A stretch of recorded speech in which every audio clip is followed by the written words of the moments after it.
vegetation that's similar to what you're going to be spraying out in the field. That way it's kind of easier to kind of get that visual of what your droplets look like on the vegetation. But if you don't really have a good area that lends itself to that, you could also just use pavement of some kind, just something where you can actually see your spray droplets is the important thing.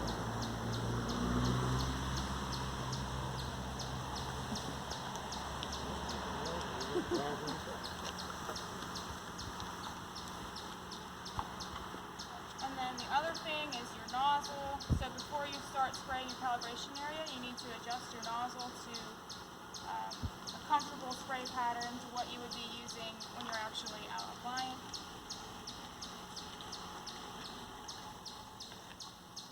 So this is just water, don't worry.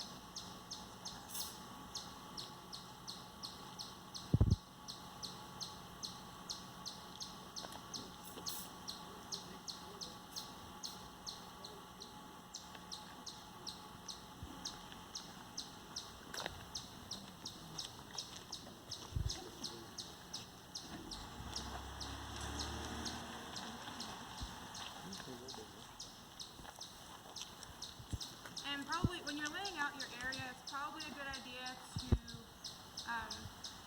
start out by just kind of practicing a little bit without marking it out. Just kind of get a feel for swinging your arm back and forth, and then measure the spray swath so that you know kind of what you normally intend to spray comfortably. So like, this is 8 feet. I just did that to kind of make it a more even number of length.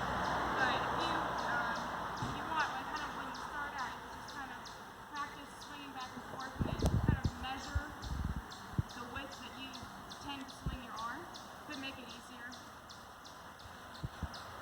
And then just focus on spraying out in front of you.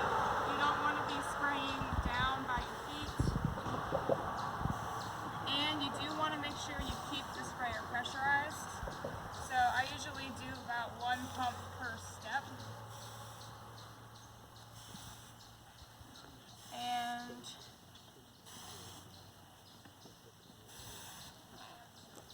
it is really light too, so it should be kind of hard to see your droplets. Sorry, here we go, last pass.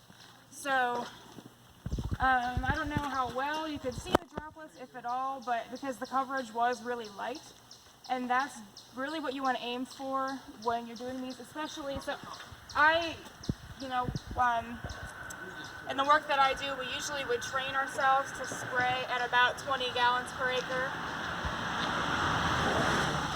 If you can kind of, when working in groups, if you can kind of calibrate yourselves to all spray at generally the same rate, then you can all just mix one big tank and take your herbicide from that tank. And 20 gallons per acre is a really nice rate to kind of aim for because, like you just saw, it is really light, so you can go a pretty long ways on just one tank without having to refill as much. Some people, if they spray heavier, maybe they spray the leaves till they're almost fully wet, they can't go as far before they have to refill. So that's generally why we say aiming for 20 gallons per acre is good. So once you spray your calibration area, then you need to come back and, just to save time, I'm not going to actually do it, but you would have a measuring cup full of water filled to a known level, and then you would pour it back into your sprayer until it reaches the level that it started at. And by subtraction, then you know how many ounces you apply. Does that make sense?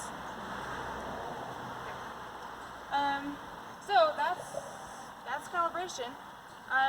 Preferably you would do that multiple times and get an average, or really it's also a great opportunity to really practice if you want to aim for a particular rate like 20 gallons. It's a good way to just practice, do that multiple times until you can kind of get it. Question, was that close to 20 gallons an acre right there? I mean, is that what you're normal spraying rate? Yeah, that was close. Okay. I'm comfortable saying it was close. Okay. Yeah, it is really light, and a lot of people